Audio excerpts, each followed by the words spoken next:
Hello students, मैं भौतिक विज्ञान प्रवक्ता रणजीत सिंह आपका आज की इस ऑनलाइन क्लास में स्वागत करता हूं।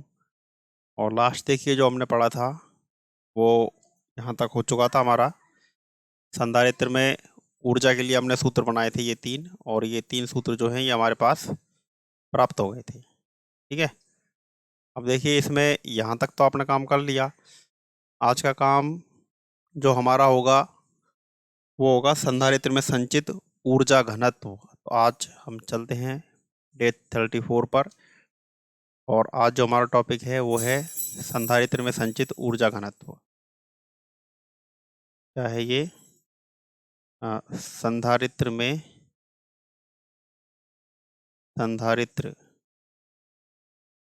संचित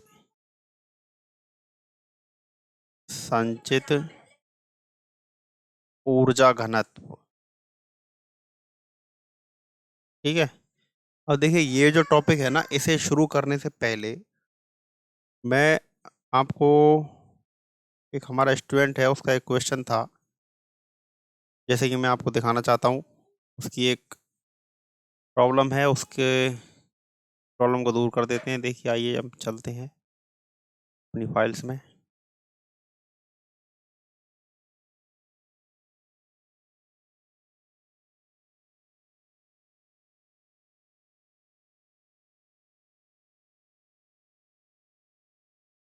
हाँ, तो देखिए ये उस बच्चे की प्रॉब्लम है। सॉरी, यहाँ पे आ जाइए आप वापस। ये उस बच्चे की प्रॉब्लम है, तो इसको एक बार हम क्रॉप कर लेते हैं, फिर मैं आपको कुछ जूम करके दिखा देता हूँ। ये लीजिए।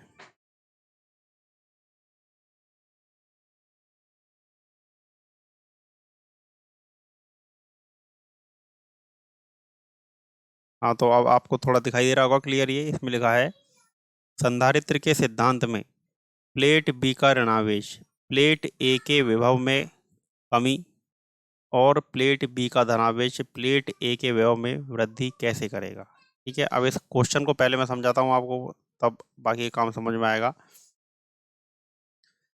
देखिए सबसे पहले तो इसको मैं आपको 12th के जो अपने नोट्स हैं वहाँ पर लेके चलता हूँ, जहाँ पर ये हमने टॉपिक किया था। आइए चलते हैं।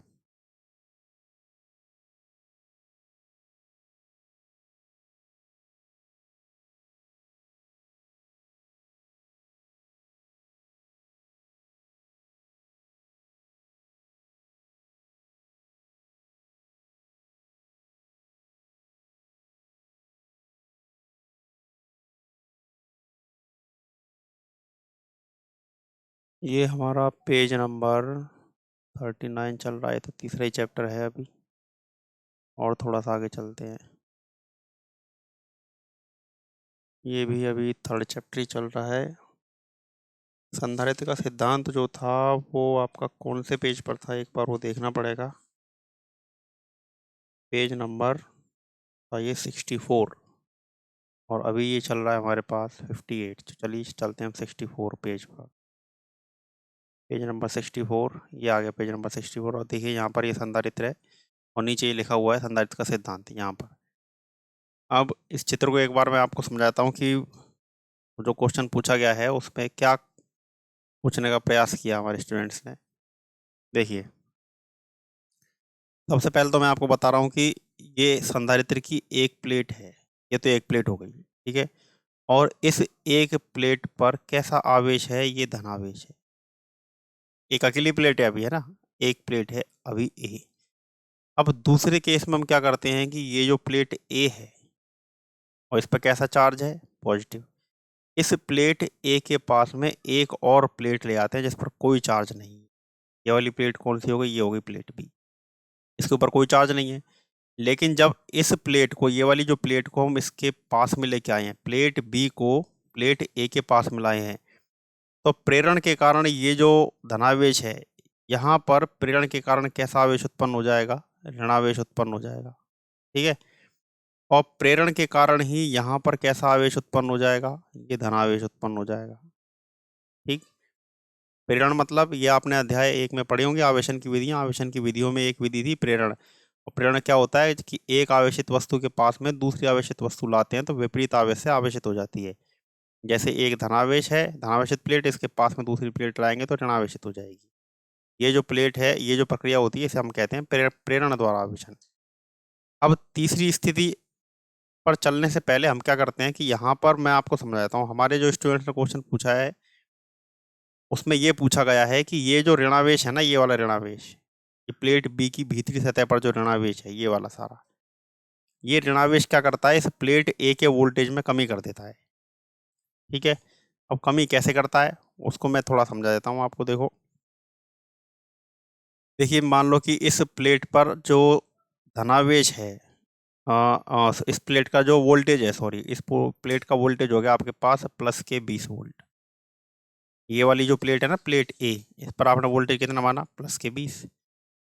अब ये वाली जो प्लेट है, इस वाली प्लेट पर जो आवेश आया है, अंदर तो ऋणावेश है, बाहर धनावेश है, तो यहाँ पर आप मान लीजिए कितना आवेश आता है, ये आएगा माइनस के 20 वोल्ट, -20।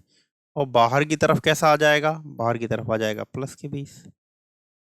तो देखो, ये वाला जो 20 वोल्ट है, थोड़ी देर के लिए मैं इसको 20 ना मान के इसको मैं मान रहा हूं कितना, -5 वोल्ट ले रहा हूं उदाहरण के लिए ना। 20 -20 की जगह मैंने कितना ले लिया कि -20 नहीं है, अभी क्या है, -5 वोल्ट है। तो अब आप मुझे ये बताइए कि -5 वोल्ट जब इस 20 वोल्ट में जुड़ेगा, 20 वोल्ट में -5 वोल्ट को आपने जोड़ दिया, तो परिणामी वोल्टेज कितना हो जाएगा, 20 में से 5 घटा लो, 15 वोल्ट। तो बताओ कि कम हुआ कि नहीं हुआ। ये जो प्लेट बी है, इसकी भीतरी सतह का जो ऋणावेश है, इसने इसके वोल्टेज को कम कर दिया, और कम कर कितना कर दिया, 15 वोल्ट। ठीक है, चलो। अब क्या होता है कि ये वाला जो बाहर की तरफ जो वोल्टेज है, इसे आप मान लो कि ये बाहर की तरफ जो वोल्टेज है, ये कितना हो गया, प्लस के 5 वोल्ट, ये हो गया। अब ये जो प्लस का 5 वोल्ट है, ये क्या करेगा, इसके वोल्टेज में वृद्धि करेगा। वृद्धि कैसे करेगा, स्पष्ट ही बात है भाई, 20 में 5 जोड़ दोगे तो ये 25 हो जाएगा, 25 वोल्ट हो जाएगा, ये हो गया।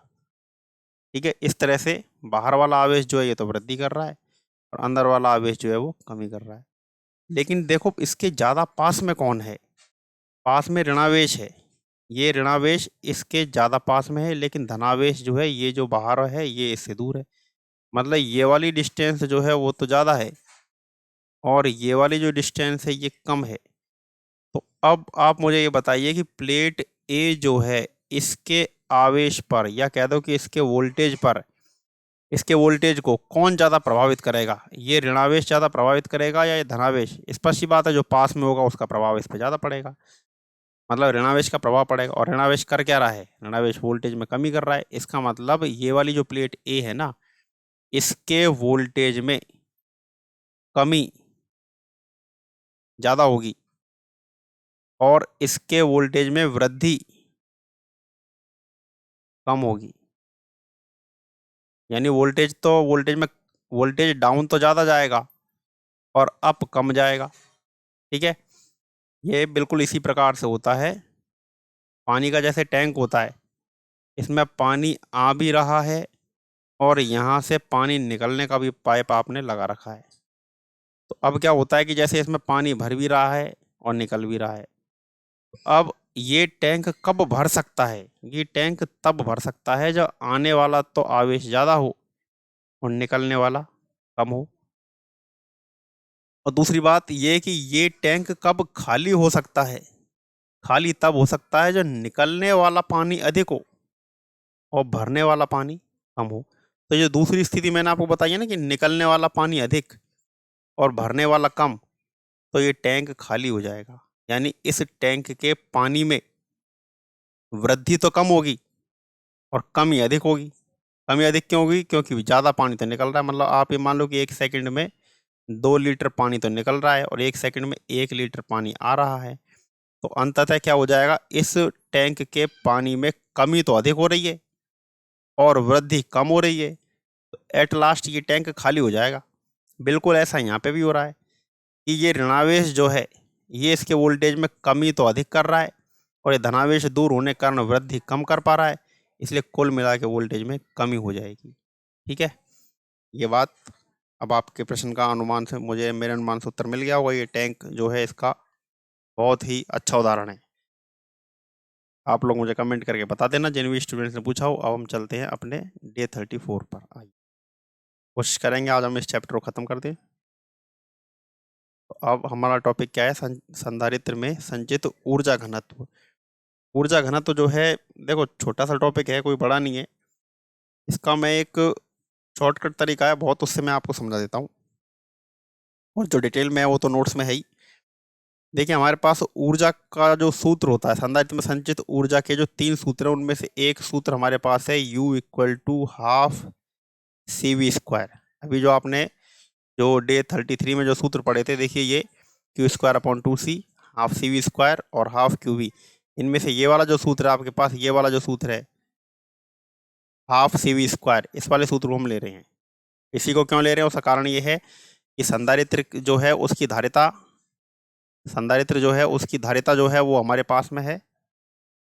ये जो संधारित्र है इसकी धारिता कुछ भी हो सकती है C, और इसकी दोनों प्लेटों पर वोल्टेज V, +V और -V ये हमारे पास है। और इसी से ज्ञात करना ज़्यादा आसान रहेगा। U बराबर क्या होता है, ½ CV²। अब समांतर प्लेट संधारित्र के लिए इस वाले सूत्र में C बराबर तो क्या रख देंगे, C बराबर क्या होता है, देखो 1/2। ये C का मान क्या होता है समांतर प्लेट संधारित्र के लिए, A ε0/d ये होता है। और वोल्टेज क्या होता है, वोल्टेज होता है विद्युत क्षेत्र इंटू दोनों प्लेटों के बीच की दूरी, ये होता है। ठीक है, बराबर अब ये 1/2। अब देखो D से तो D ये स्क्वायर है तो इसके ऊपर स्क्वायर लगा देना। ठीक है, अब देखो इसमें जो A ε0/d है, इसमें नीचे वाले D से ऊपर वाला एक D तो कैंसिल हो जाएगा। जैसे ये देखो ये खुलेगा तो आपके पास कितना आ जाएगा, ये आ जाएगा A ε0/d और इंटू E²/d²। एक D से एक D सब कैंसिल हो जाएगा, फिर क्या बचा 1/2 और ये ε0 E² और A इंटू D। ठीक है, फिर 1/2 ε0 E²। अब ये ED जो है, देखो ये जो ED है ना, इसकी बात करते हैं। ये ED क्या, AD सॉरी, AD का मात्रक क्या होगा, ये A इंटू D।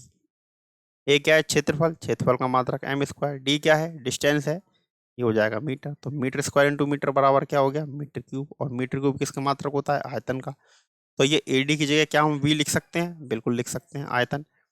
U बराबर कितना हो जाएगा, 1/2 ε0 E²V। अब ऊर्जा घनत्व जो होता है ना, ऊर्जा घनत्व का एक नाम और होता है, क्या होता है, इकाई आयतन में या एकांक आयतन, इकाई आयतन।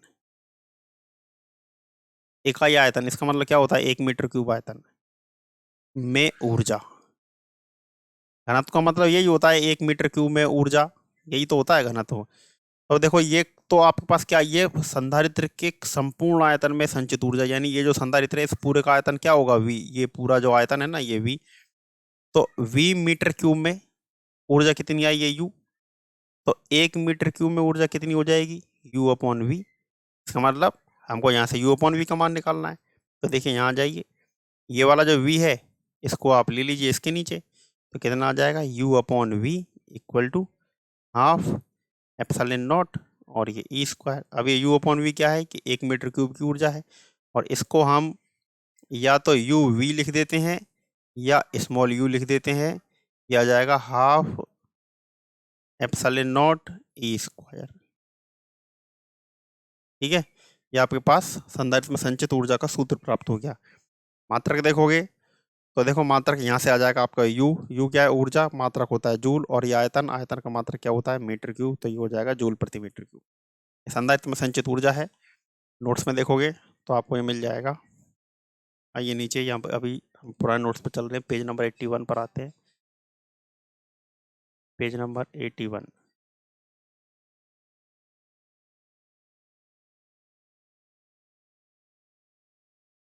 ये तो पराविद्युत वाली स्थितियाँ चल रही हैं अभी। 74 पेज नंबर है ये।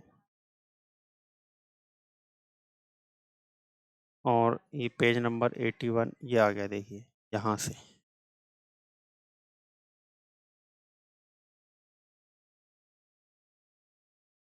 देखिए ये यहाँ से इस लाइन के नीचे से आप काम स्टार्ट कर देना। और अब ये जो तरीका है ना, ये थोड़ा डिटेल्ड मेथड है, लेकिन है वही, आप इसको नोट कर लेना, ये आपके समझ में आ जाएगा, ठीक है। और अगर आपके समझ में नहीं आए तो मुझे कमेंट कर देना वीडियो में, मैं इसे भी बता दूंगा, लेकिन ये वही तरीका है, अलग कुछ भी नहीं है। आगे जो हमारा टॉपिक है वो है संधारित्रों के संयोजन में संचित ऊर्जा।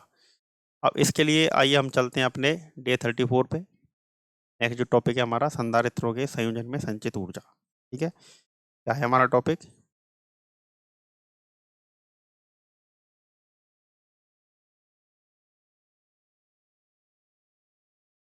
ये है संधारित्रों के संयोजन में संचित ऊर्जा, ठीक है। अब संधारित्रों का संयोजन दो प्रकार से होता है। पहला हम लिखते हैं श्रेणी क्रम में संचित ऊर्जा, श्रेणी क्रम में संचित ऊर्जा। और श्रेणी क्रम संयोजन का सूत्र क्या होता है? श्रेणी क्रम में तुल्यधारिता का सूत्र वो होता है 1/CS equal to 1/C1 plus 1/C2 और प्लस कहाँ तक 1/CN। ये श्रेणी क्रम में तुल्यधारिता का सूत्र होता है, ठीक है। अब देखो जो सूत्र आपने धारिता के लिए लिखे थे वो तीन सूत्र थे आपके पास, देखिए U बराबर Q²/2C, हाफ CV² और 1/QV। इनको एक बार हम यहाँ पर नोट कर लेते हैं, बार बार उस पेज पर हमको जाना पड़ता है। तो देख लीजिए U के आपने क्या क्या सूत्र लिखे थे। U बराबर Q²/2C, हाफ CV² और ये हाफ QV, ये है सूत्र आपके पास। अब यहाँ पर इनमें से कौन सा सूत्र यहाँ लगेगा, उसके लिए देखो नीचे C आ रहा है ना, इनमें हर में C है, इसमें से कौन सा सूत्र ऐसा है जिसमें नीचे C आ रहा है, वो ये वाला सूत्र है। यानी इन सभी को इस सूत्र के अंदर कन्वर्ट करना पड़ेगा। तो हम क्या करते हैं कि जब देखो ये 1/CS है, 1/CS, इसको इस सूत्र में बदलने के लिए क्या करेंगे, Q²/2 से दोनों तरफ गुणा कर देंगे। यहाँ पे क्या लिखते हैं, दोनों ओर Q²/2C, सॉरी Q²/2 से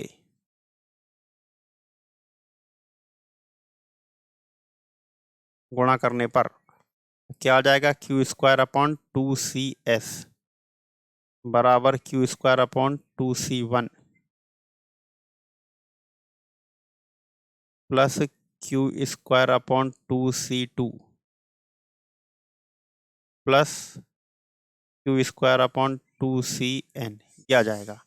अब Q²/2CS ये क्या चीज है, ये श्रेणी क्रम संयोजन में संचित ऊर्जा, तो इसको हम क्या लिख देंगे, U बराबर, ये क्या हो जाएगा, U1, ये श्रेणी क्रम संयोजन में है, US बराबर U2 प्लस कहाँ तक UN। तो ये श्रेणी क्रम संयोजन में निकाय की संपूर्ण ऊर्जा के लिए सूत्र है, ठीक है। एक तो ये आ गया श्रेणी क्रम संयोजन में संचित ऊर्जा। अब हम देखते हैं, देखो समांतर क्रम संयोजन में ऊर्जा क्या होगी वो एक बार देख लेते हैं। समांतर क्रम संयोजन में तो यहाँ पर हम लिख लेते हैं क्या, 2 नंबर है समांतर क्रम संयोजन में संचित ऊर्जा, ठीक है। इसके लिए समांतर क्रम संयोजन में पहले तुल्यधारिता का सूत्र लिखते हैं, क्या होता है, Cp बराबर C1 plus C2 plus C3 plus कहाँ तक Cn तक। अब ये जो फॉर्मूला है ना Cp जो लिखा हुआ है, इसको यहाँ कन्वर्ट करना है। तो देखो ऊपर C किस में है, अंश में, ये है, इसका तो कोई यूज ही नहीं है, इसमें तो C है ही नहीं, इसका यूज करेंगे। यानी इस Cp को इसमें कन्वर्ट करना है, तो किससे गुणा कर देंगे हम इसको करेंगे V²/2 से, दोनों तरफ मल्टीप्लाई कर देंगे, V²/2 से दोनों ओर, दोनों ओर गुणा करने पर तो क्या आ जाएगा, ये आ जाएगा हाफ Cp वी स्क्वायर बराबर ये आ जाएगा half C1 V square plus half C2 V square, ठीक है। और प्लस कहाँ तक आ जाएगा ये हाफ CN, हाँ सॉरी इस पे नहीं, वी स्क्वायर ये आ जाएगा, ठीक है। तो ये क्या आ जाएगा, ये आपके पास आ गया समांतर क्रम में संयोजित ऊर्जा यानी कि यू पी बराबर ये आ जाएगा U1 plus U2 plus UN, ठीक है। ये आ गई ऊर्जा। तो अब देखिए क्या ये सूत्र दोनों बराबर हैं या नहीं है, इसका मतलब संयोजन में ऊर्जा समान प्राप्त होती है। ये दोनों ही संयोजनों में ऊर्जा आपके पास आ गई। नेक्स्ट टॉपिक पर चलते हैं। चलिए आगे जो हमारा टॉपिक है आवेशों का पुनर्वितरण एवं पुनर्वितरण में ऊर्जा हानि। देखिए आगे चलते हैं हम।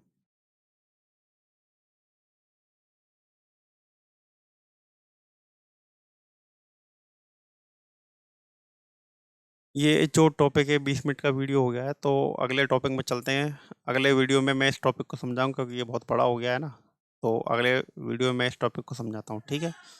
Thanks for watching. मिलते हैं हम अगले वीडियो में। Thank you.